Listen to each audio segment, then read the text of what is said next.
Hello, this is Professor Iris Miano.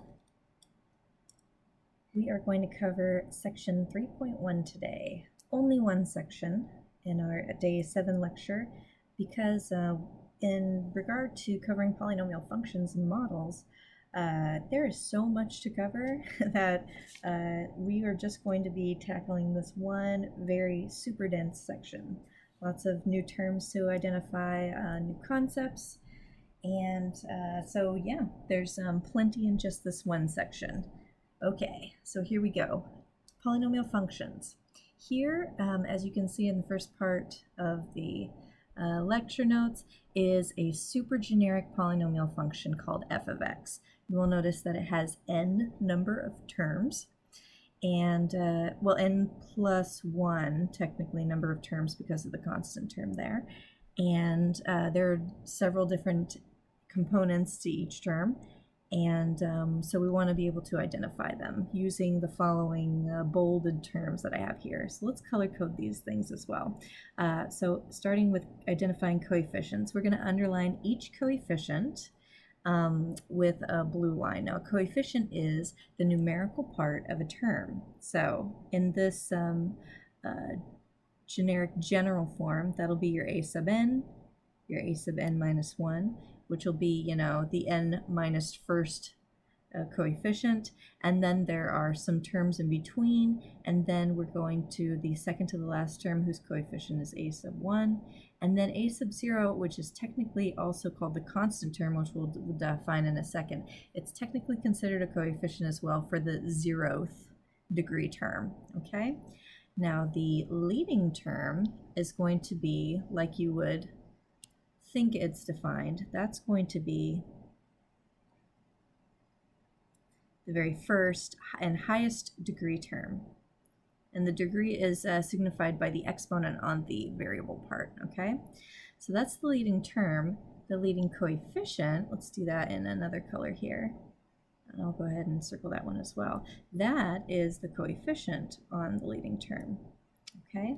The constant term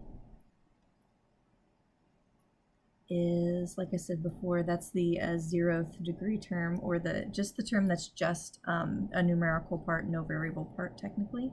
And then the degree of the polynomial is going to be the exponent on the leading term. So the highest exponent that you see, that is also the degree of the polynomial.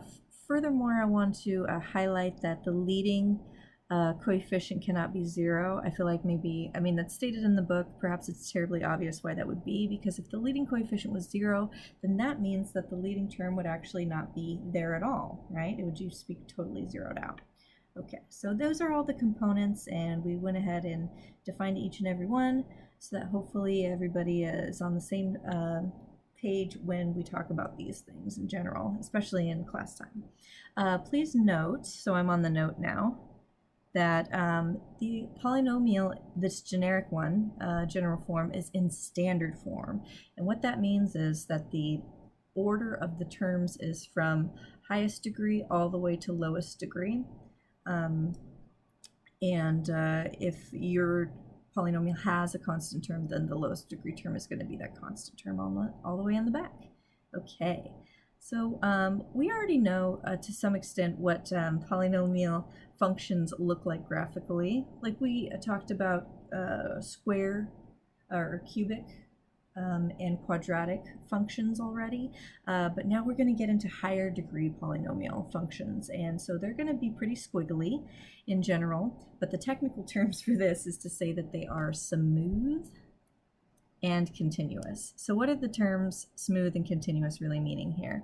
Well, look at figure 1 part A. This is an example of a smooth and continuous polynomial function, because notice if you take your writing utensil and you follow this blue trajectory, at no point do you have to make any sharp turns. That's what makes it smooth. And at no point do you have to pick up your pencil to get from one edge of the trajectory all the way to the other edge. And I guess by edges I mean the arrow points, right? You kept your pencil on the paper the entire time to write that trajectory, so that's what makes it continuous, or that's our idea of what it means to be continuous. Contrast that to part B of figure 1, and notice that this trajectory has corners, so sharp edges to them, and even sharper edges called cusps, right, over here.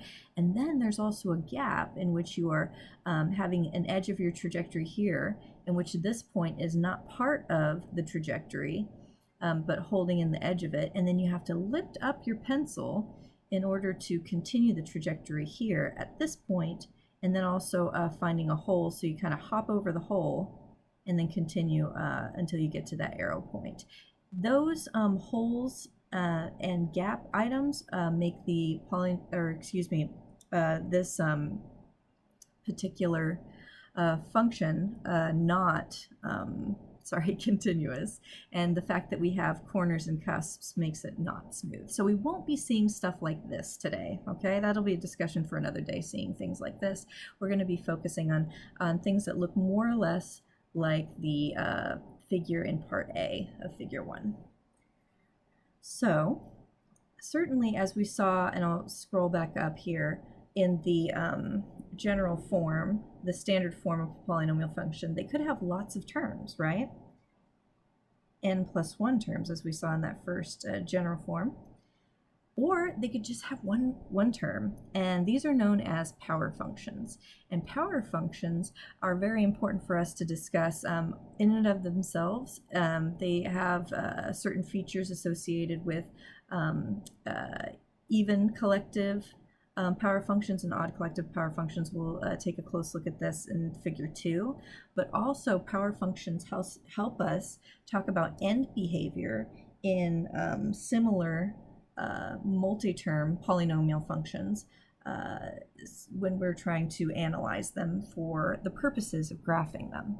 So, but just looking at some power functions here, in figure 2, part A, I have a collection of even degree power functions, degrees 2, 4, 8, and 16, graphed in red, blue, green, and purple respectively. And so you'll notice as the degree increases for even numbered functions, and odd numbered for that matter, the trajectories get boxier and boxier. That's not a technical term here, but they just get flatter across the certain portion of that x-axis, and take sharper and sharper terms, but they're still considered smooth no matter what.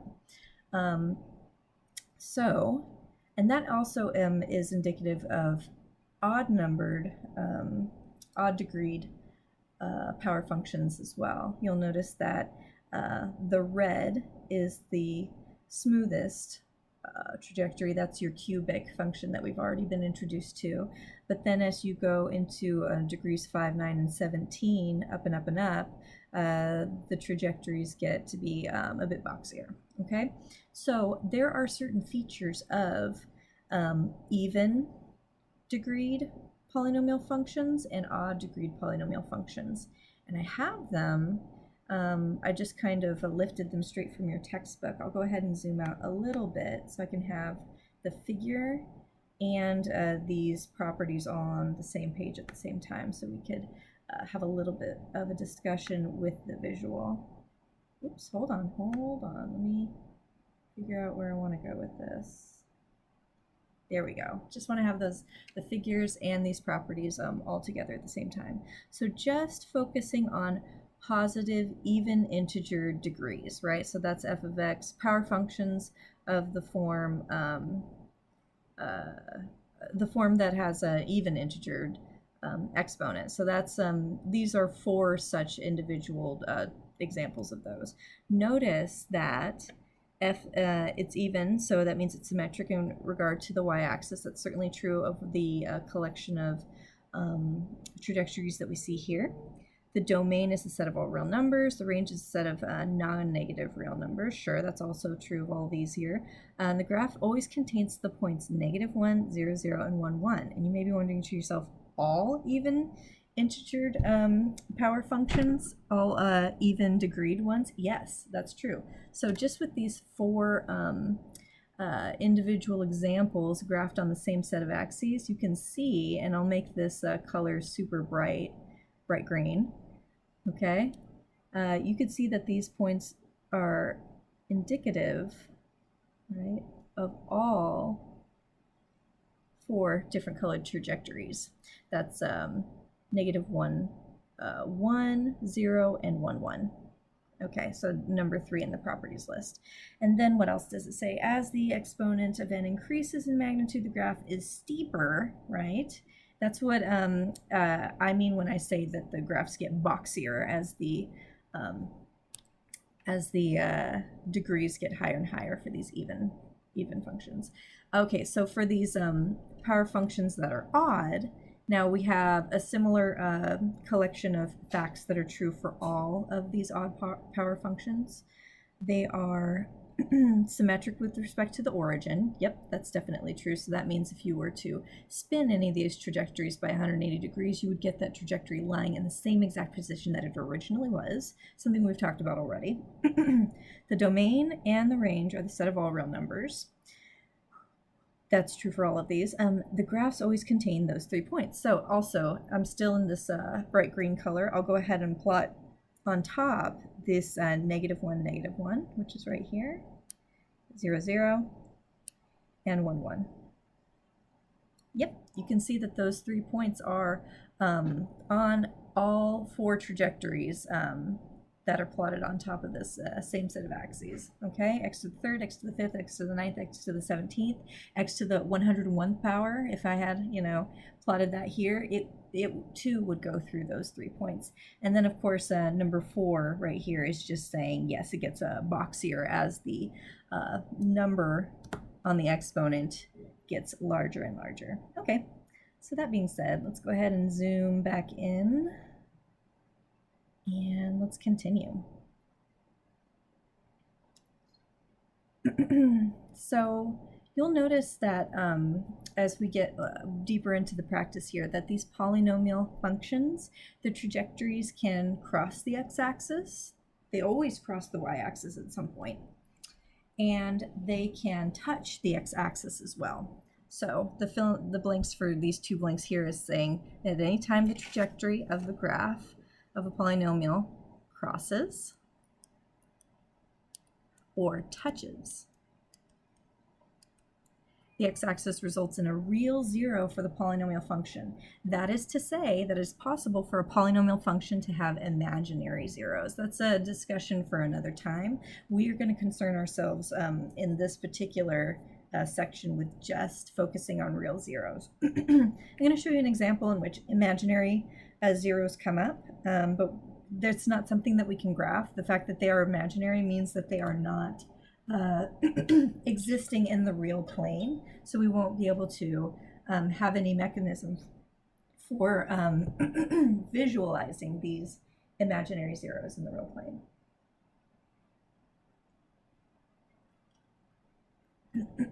So these real zeros either cross the x-axis or touch the x-axis. So you can see in this figure down here, which I lifted from your book. Hold on, go back to the drawing thing. Excuse me. They come about from solving your function when it's equal to 0, right? And that will, excuse me, often require you to, what's the word I'm looking for? Factor your polynomial function, but all of the polynomial functions you'll be working with in this section, just because all of these concepts are plentiful and new enough, all of the functions are going to come to you already factored. So don't worry about that. We'll talk about how to deal with high degree polynomial functions in regard to factoring. It's basically going to be a lot of synthetic division, but again, that's a discussion for another time. So what do we want to say about this? How do we know if a 0 is associated with a crossing or a touch of the x-axis? Well, it's all about the multiplicity of the 0. So if the multiplicity of a 0, or the number of times it occurs in a function when you are looking for your x-intercepts. If the x-intercept is repeated an even number of times, then it's going to be associated with touches, like this that you see right here where my cursor is, okay? That's a 0 with an even multiplicity, either 2, 4, 6, 8, something like that. And then all of these crossings here, there, and there, those are associated with odd multiplicities. Usually 1, but it could be a multiplicity of 3 or 5 or 7, any odd number. Multiplicity would warrant a crossing of the x-axis. So in order to fill in this blank here, let's read this sentence. So a 0 that occurs twice in a solution set is a 0 of multiplicity 2, okay? Even multiplicities, yes, are touches. Odd multiplicities are crosses. We'll get deep into that into our examples that we're going to go over a little bit later. So you may be noticing in this figure 9 trajectory that there are local maximums and local minimums, something that we've already discussed here. And these items also lend themselves to another concept that we need to discuss, and that is the idea of a turning point. So a turning point occurs anytime you cross a maximum or a minimum. So for instance, let's go ahead and talk about this. Technically, this is a absolute maximum within the interval from this smallest x-intercept to the largest x-intercept. This is a local max. So anyway, let's say the maximum's about here where I'm drawing this green dot. So anytime on the trajectory you increase and then after a certain point you decrease again, obviously we've already discussed this, you have reached a maximum.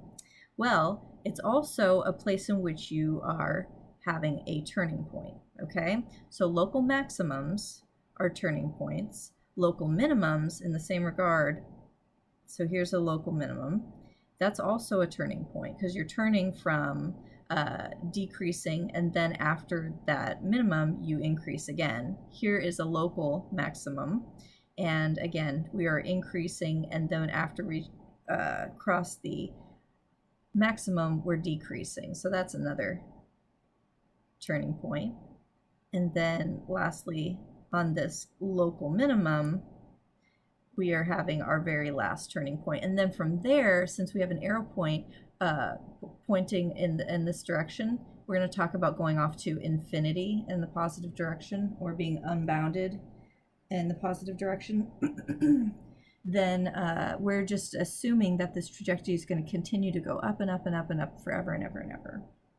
Okay, but as far as turning points are concerned, how many turning points does it look like this figure has? Well, we're going to do some fill in the blank to kind of illustrate what's going on here. So here we go.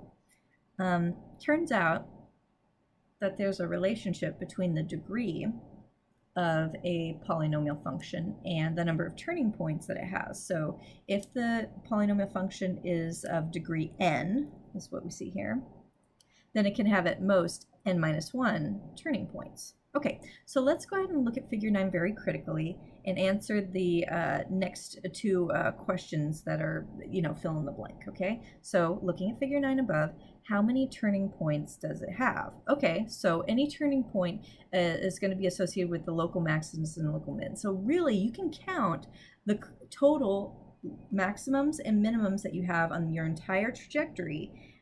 The collection of both maxes and mins, the number of them, is the number of turning points you have, because anytime you cross a maximum or a minimum, you are turning from either positive to negative, or sorry, from increasing to decreasing rather. That's if you have a maximum, and if you're going from decreasing to increasing, that's a minimum. So anytime you are crossing a max or a min, that is going to be a turning point. So I see 1, 2, 3, 4. 4 turning points. Now, furthermore, let's assume that each 0, now the zeros are going to be these x-intercepts. So let me go ahead and now in red talk about the zeros.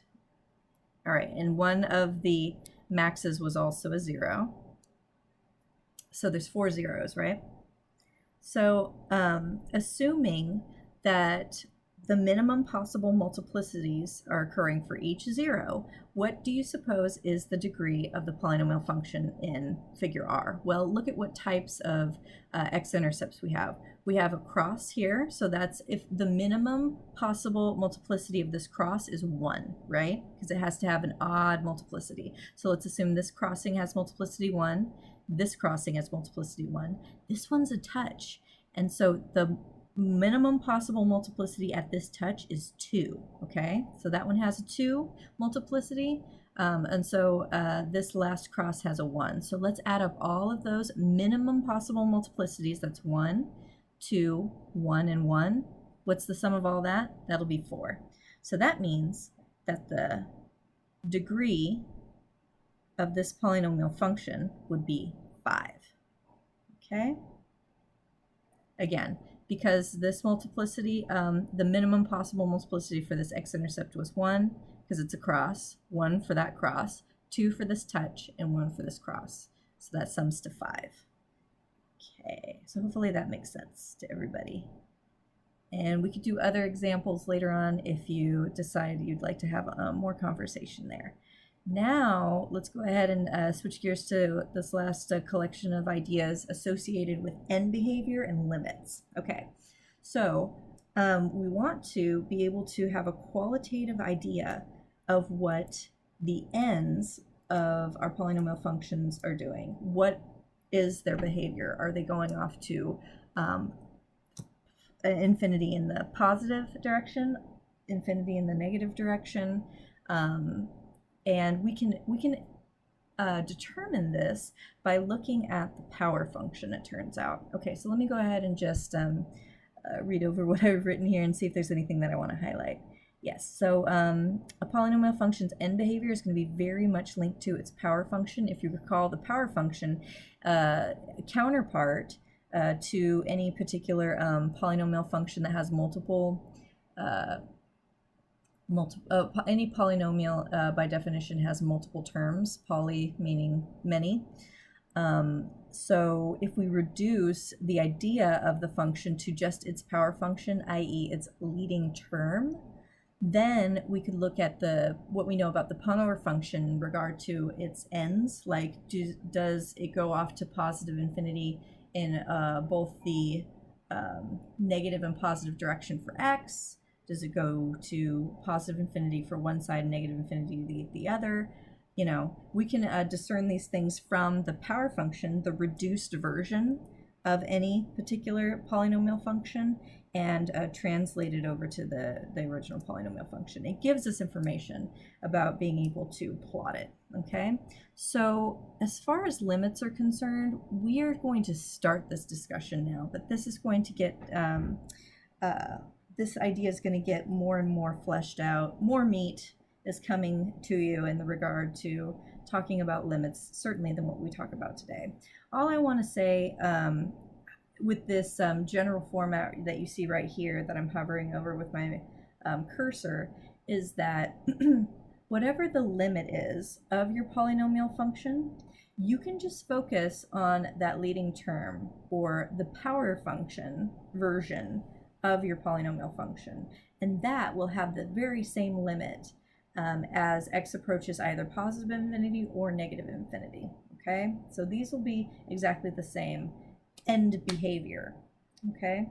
There is some fancy ways of describing these things verbally, and that's where we get these underlined bits that I have here. So in order for us to discuss how when you input large values, when the values that you input to your function get infinitely large or infinitely small, and by that they go off to positive infinity or negative infinity, then we can talk about what the outputs are doing as well. So for some functions, as x approaches infinity, and by that I mean positive infinity, when you just talk about infinity generically, you are talking about positive infinity, but you don't have to have a plus sign in front of it notationally. the default is with no sign, it's meant to be positive infinity. So when you take your x values off to positive infinity, the polynomial function can either be unbounded in the positive direction, which means it goes to positive infinity, or it can be unbounded in the negative direction, go off to negative infinity. Okay, so as far as these concepts are concerned, I have a chart down below that we're going to fill out in order to get a handle on this a little bit more qualitatively, generically. I do have specific polynomial functions that I have created here, the graphs of them, but they're just representatives of this particular family of functions here. Let's consider only even degreed polynomial functions. So that means that they're going to both be pointing in the same direction as far as what their trajectories do in their end behavior. This right here is the end behavior for both of these sides of the the function. So, and they have a positive leading coefficient.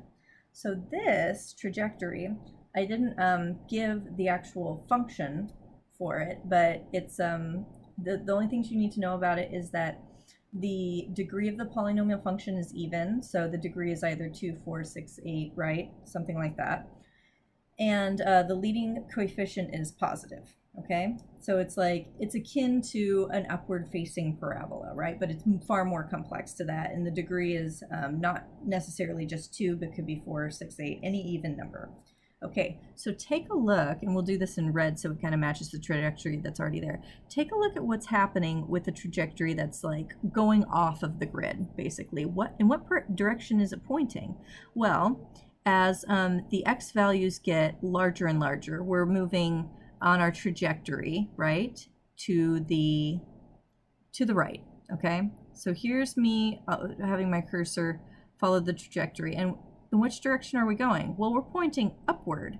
So that means that this polynomial function is unbounded in the positive direction as x goes off to positive infinity. So go ahead and put here that the limit as x goes off to positive infinity is positive infinity, or just put the infinity symbol, okay?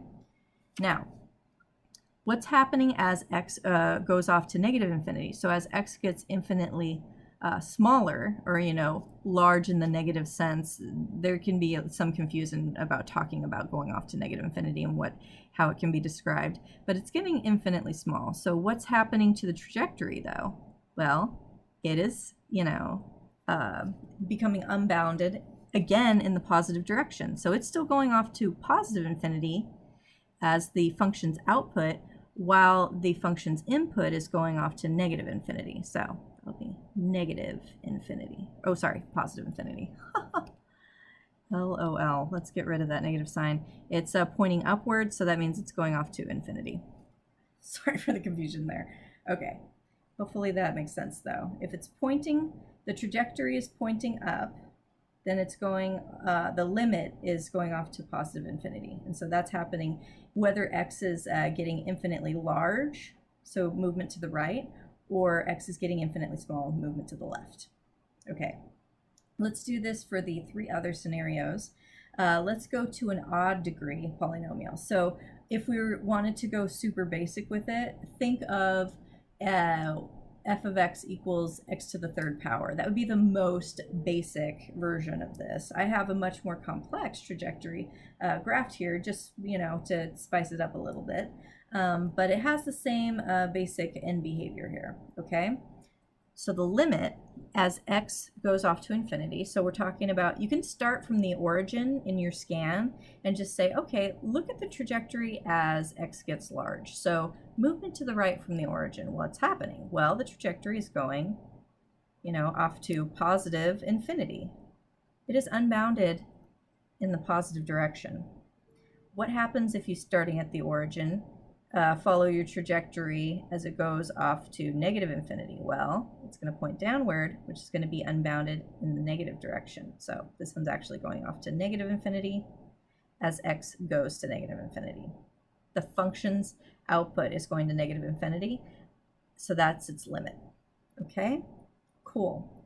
Now, let's do these last two scenarios, and they are very much, they're the same exact trajectory, really. It's just they're flipped over the x-axis because they have negative leading coefficients. So even degree, so similar to what's going on here, both of the ends are going to be pointing in the same direction because they're even degree, but now we have a leading coefficient, which means that both of these are pointing downward. So whether you are going off to positive infinity in your inputs, you're going to be pointing down, so going off to negative infinity here. And then if you're going to negative infinity in the input values, you're going to be going to negative infinity in your output as well, in this sense. Okay, now odd degree. So you're going to have for these pointing in opposite directions, but now it's a negative leading coefficient. Where are these ends pointing? Well, let's start with going off to positive infinity for the input. So as x gets infinitely large, we're pointing downward, right? So that means that the limit is going off to negative infinity as x goes to positive infinity. But if x goes to negative infinity, right, we are actually pointing upward. So you'll notice a pattern here. Positive leading coefficient versus negative leading coefficient, the signs of infinity, like whether you're unbounded in the positive direction or negative direction, changes. And yeah, definitely that's true for the evens as well. Okay, cool. So that concludes what I have to present lecture-wise. I wanted to go through a couple of exercises with you. And so the exercises are this. We're going to be given an already factored polynomial function, and we're going to use the 5 steps here. And I've lifted this from page, I want to say 211 in your textbook. Let me just confirm that. Indeed, page 211.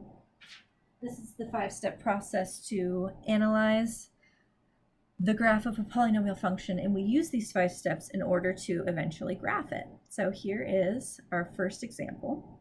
Let me try and get the summary and the graph all on the page at the same time. Let me zoom out just a scotch.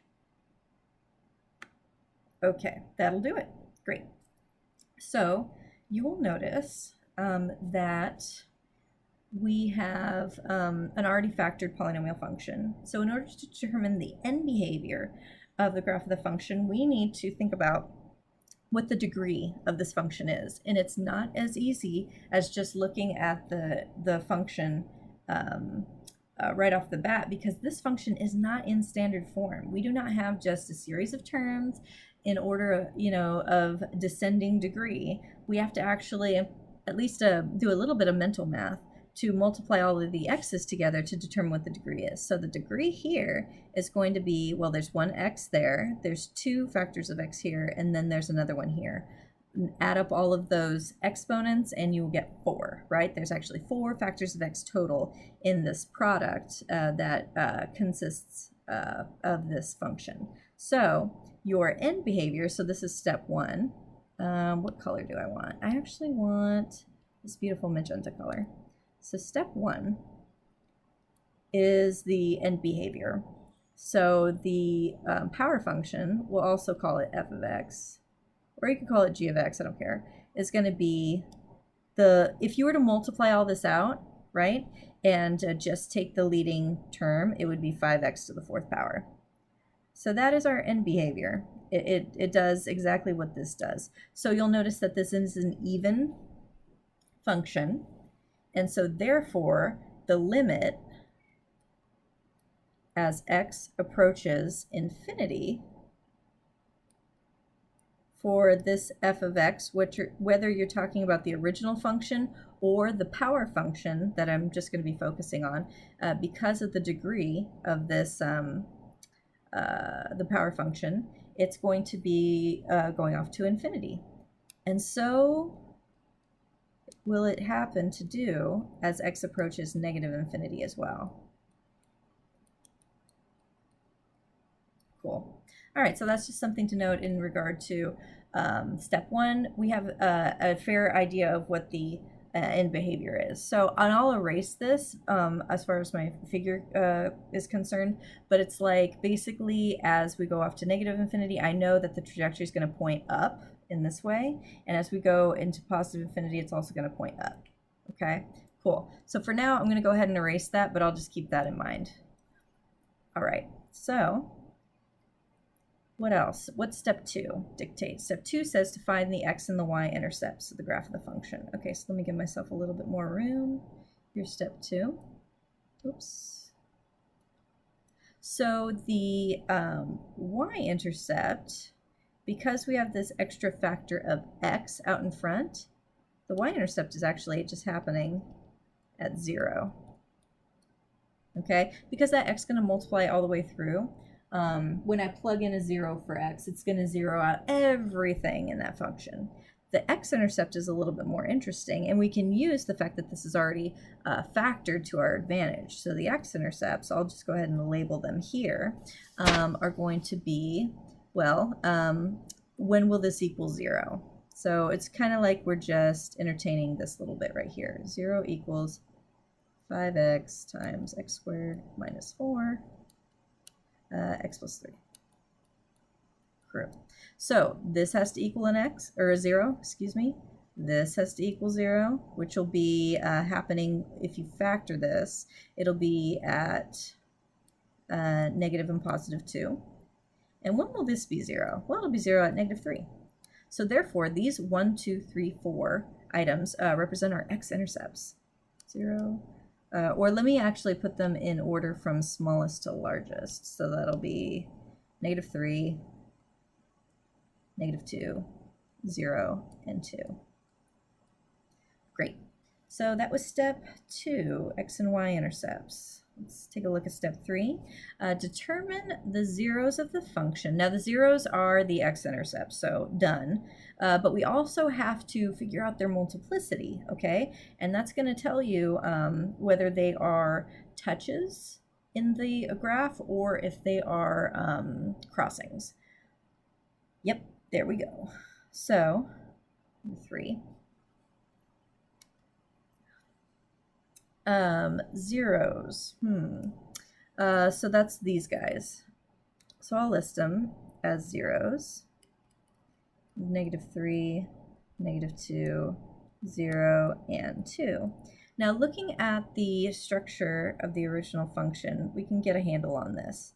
Now this 0 came about from this little guy right here. So notice that it came from a first degree factor, right? So yes. So yes, and that's to say that, oh, so sorry. No. What I actually want to say here, I misspoke before.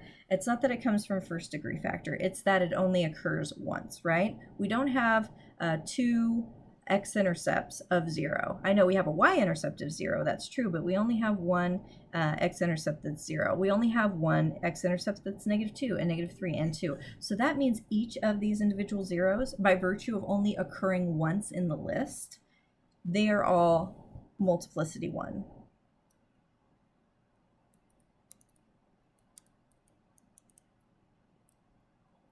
Which means that they are all crosses. No touches are happening here, okay?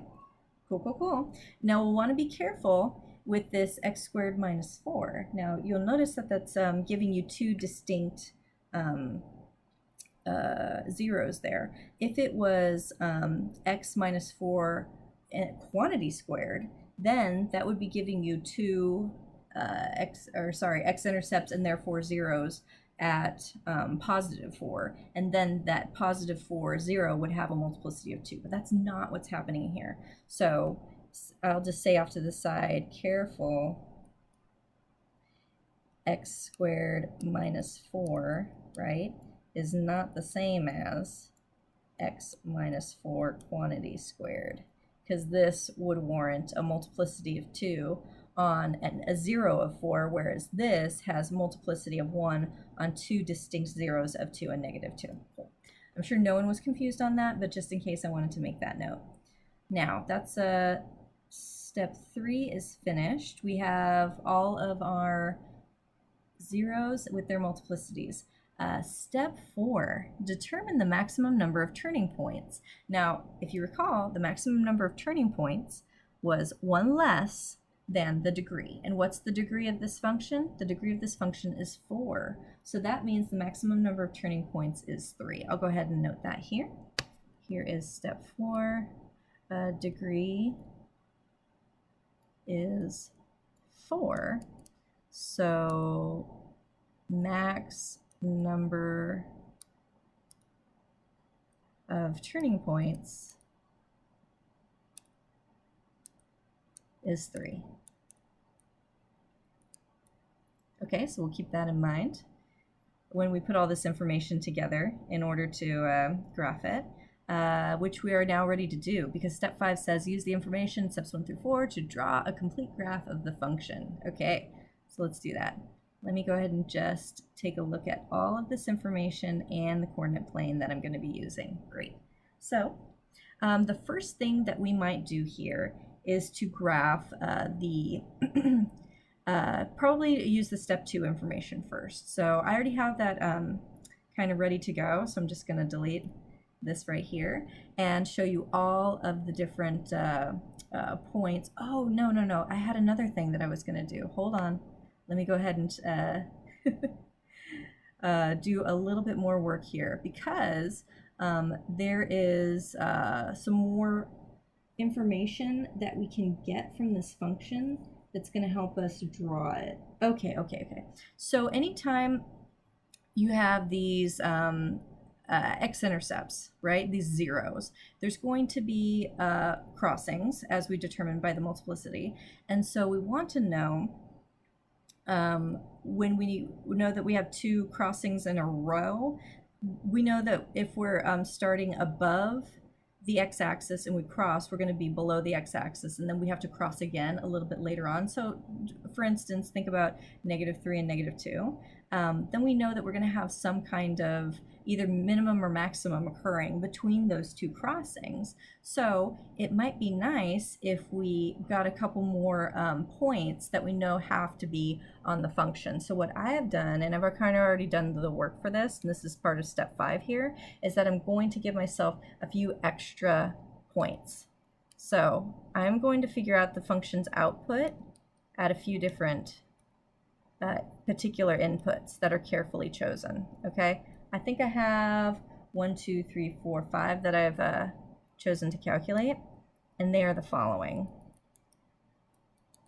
So notice that we have a 0 at -3, so it might be nice to see what's going on just to the left of -3. So go ahead and figure out what f of -4 is. I don't know, the smaller or the closer you can get without doing any fractions or weird decimals or anything, but keeping it as an integer, the better. So figure out f of, I'd say, -4, somewhere between -3 and -2, like, oh, I don't know, -2.5. There's no integer between 2 and 3, obviously, so you're going to have to do a little bit of decimal work, but keep it as simple as you possibly can.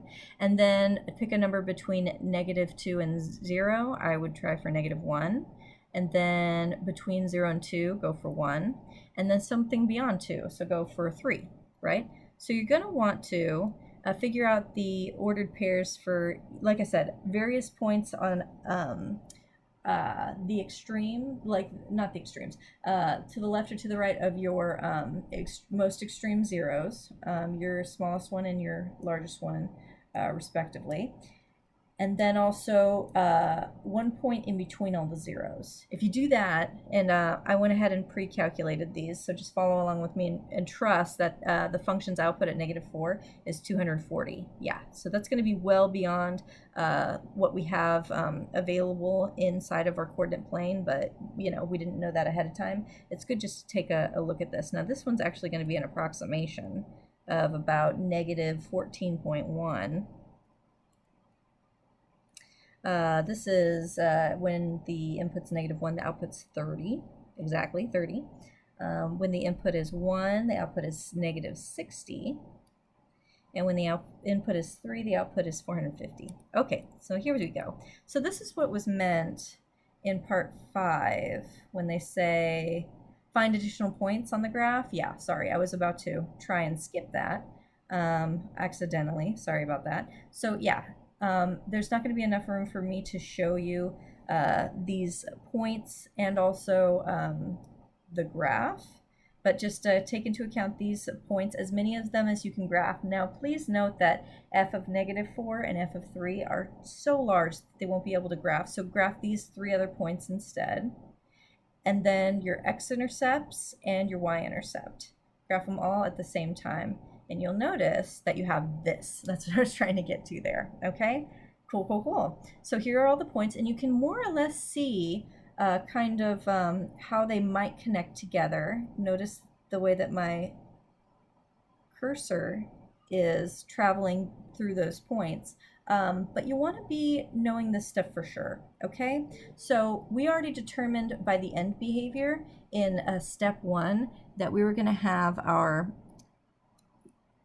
trajectories going to be pointing in these directions, right? They're both going to positive infinity. That's what this stuff is telling you here. So it's got to go from positive infinity. It needs to, oh Lord, hold on.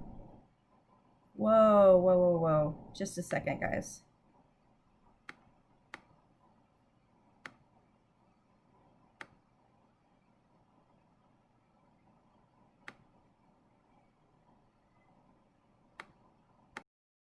Okay, so strange. Full disclosure, my laptop appears to be getting quite warm, so if we have some technical snafus, it's because of that. But let's go ahead and try to finish this lecture. Okay, so we decided because of the end behavior that we were going to go off to positive infinity in both of the directions in x, okay? Then we cross at -3, which is right here. So that's looking like this. And we need to go through this point, but then loop around here and cross again. We're going to come through here and cross. We're going to need to go through that point and cross again. So this is more or less what we're looking at here, okay?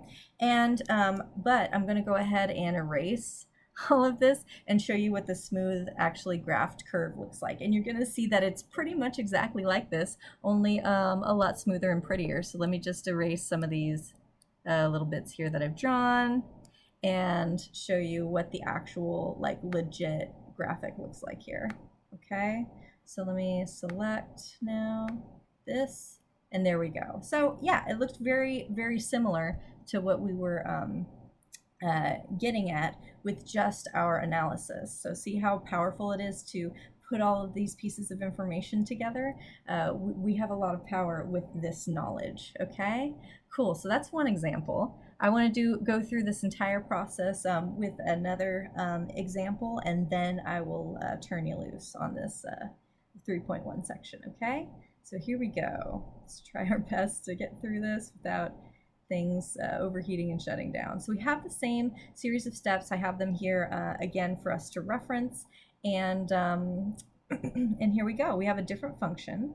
It is x squared times the quantity x squared plus 1 times another quantity x plus 4. So the first thing we want to do, of course, is the end behavior. So figure out the degree. The power function is going to give us an idea of what the end behavior is like. The degree of this particular function is 2, 4, 5, right? And there's no, non-trivial coefficient. All right. Notice that we have an odd degree polynomial power function. So that means that the limit, odd degree and, positive coefficient here, leading coefficient. So the limit as x approaches infinity for f of x is going to be infinity, sure. This was that chart stuff that we did at the end of the lecture proper before getting into examples. And also the limit as x approaches negative infinity for the function will be negative infinity. So we'll keep these things in mind. I'm going to draw it again later, but that just means that the trajectory is going to, as it gets infinitely small, it's going to point downward, it's going to point upward in this corner over here. And then there's some stuff in between that we're going to figure out in the following steps. Okay, for now I'm going to erase this stuff though. We'll get back to that in a little bit. Okay, now we're going to find the x and the y-intercepts here. Again, because of the nature of this function, we have a y-intercept at 0. A little anticlimactic. Now, if we didn't have this x squared term right here, the y-intercept would be happening at 4, okay? But the fact that it's there, it zeroes everything out when you plug in zeros for x, okay? So the y-intercept is at 0. The x-intercept is going to occur when, you know, the function is equal to 0. So zero product property, very much key here. So we can kind of put this on here to get an idea of what it is. So here, in order for this to be 0, then that means this item needs to be 0, which is going to happen when x equals 0. Cool. Now, when will this be 0? Well, that's when x squared plus 1 will equal 0. But when will x squared plus 1 equal 0? Well, if you went through the process of solving this, you would see that that happens at plus or minus I, right? So that means that this is not a real 0. So not a real, it's not an x-intercept, right? It's not going to be able to cross. So not a real 0. Kind of getting ahead of ourselves talking about zeros because that's technically in step 3, but it's okay, I think, for us to, even at this stage, marry together the idea of x-intercepts being zeros for the function. Okay, or not real zeros, plural, because there would be 2 here, positive and negative I. Here, on the other hand, though, this will be 0 at x equals negative 4. So our x-intercepts, therefore, are negative 4 and 0.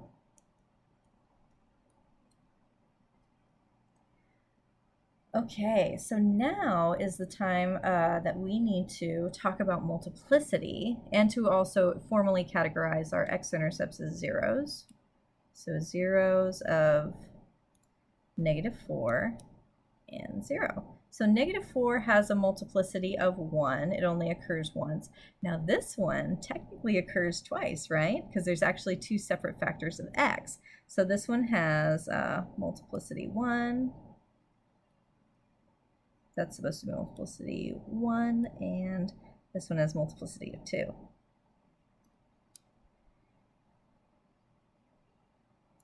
Now why is that? Because technically we have a 0 or an x-intercept for each individual factor of x, right, at least. So this one has a 0 here and technically another 0 there, right, 2 of them. So that's why we say it has multiplicity 2. So that means that this one's going to be a touch, while this one's going to be a cross.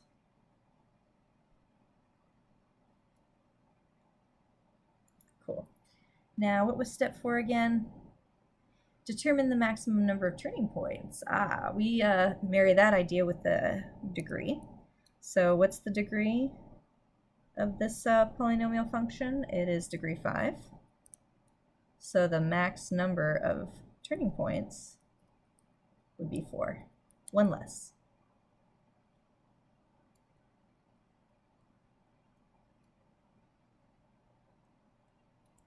Noted.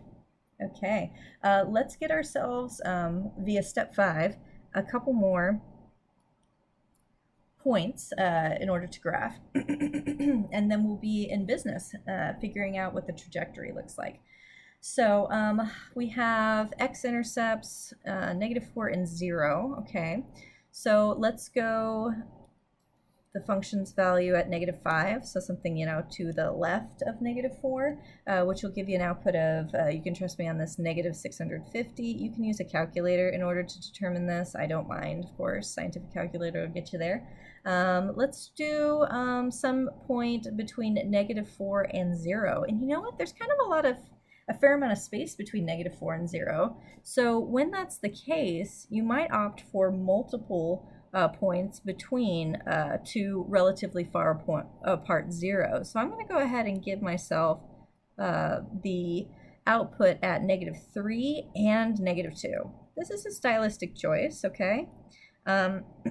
It's just, it comes with experience as well. You'll just find that when you have more than like a unit's worth of space in between two zeros, it often lends itself to easier drawing of the figure if you come up with more points in between. So I'm just going to go ahead and say that that's something that I recommend you do. So when the function's input is -3, the output is 90. When the input is -2, the output is 40. And then let's give ourselves at least, I think we can get away with just 1 point on the right side of 0, and let's just go 1. So when 1 is the input, 10 is the output. So the next thing we're going to do, that you'll see me do, is plotting as many of these extra points as we can. Obviously, this output of -650 is going to be impossible, but we can plot this point, this point, and this point, and then, of course, our x and y intercepts. So going back to the figure here, this is what it'll look like to plot those particular values. So we have the x and the y intercept at 0, and then an x-intercept at -4, and then the 3 points that we were able to plot from the extra points that we rounded up in step 5, they are plotted here as well, okay? So remember your end behavior. When x goes off into -infinity, okay, so we're coming up from down below here, right? And then we're going to be pointing upward in this area. And then what are we supposed to be doing? Well, we're going to cross at -4. So from down below, let's cross at -4.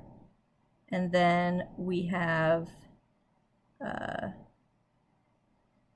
going to go up and then down. And then we're going to touch at 0, but then go up again. All right. Now, how did I know necessarily that there wasn't more loop-de-loo stuff going on up in here? Really, I don't know from the analysis that I've done here. I'm just assuming that maybe I'm going to reach this tippity-top, or maybe the tippity-top is somewhere else. But chances are it's going to be associated with some of the stuff that you've been collecting in between in your step 5 of this process, okay? So I have a feeling that it looks somewhat like this. So let's go ahead and, for the sake of just accuracy, I'll show you exactly what the plot looks like when you shove it into a graphing mechanism. I chose Desmos, but we just want to be having some confidence about what we've created here just based on the analysis. So let's compare it to what we see on the what Desmos or a graphing utility would give us. Okay, so I'm going to go ahead and just get rid of that. Hey, you know what? Not bad at all. My trajectory up here is a little bit less steep than what the actual graphing function did, but you know what? It's not bad. And as far as our skills are concerned, it's not anything to sneeze at. So let me just go ahead and erase all of my drawing and give you the accurate look with, of course, those points plotted on top. And yeah, you know what? I feel pretty good about this process here. This concludes what I have to present on section 3.1. Let's go ahead and have a rousing discussion on Tuesday's class. I can't wait to see you again. Thank you all for your attention, and I'll see you soon.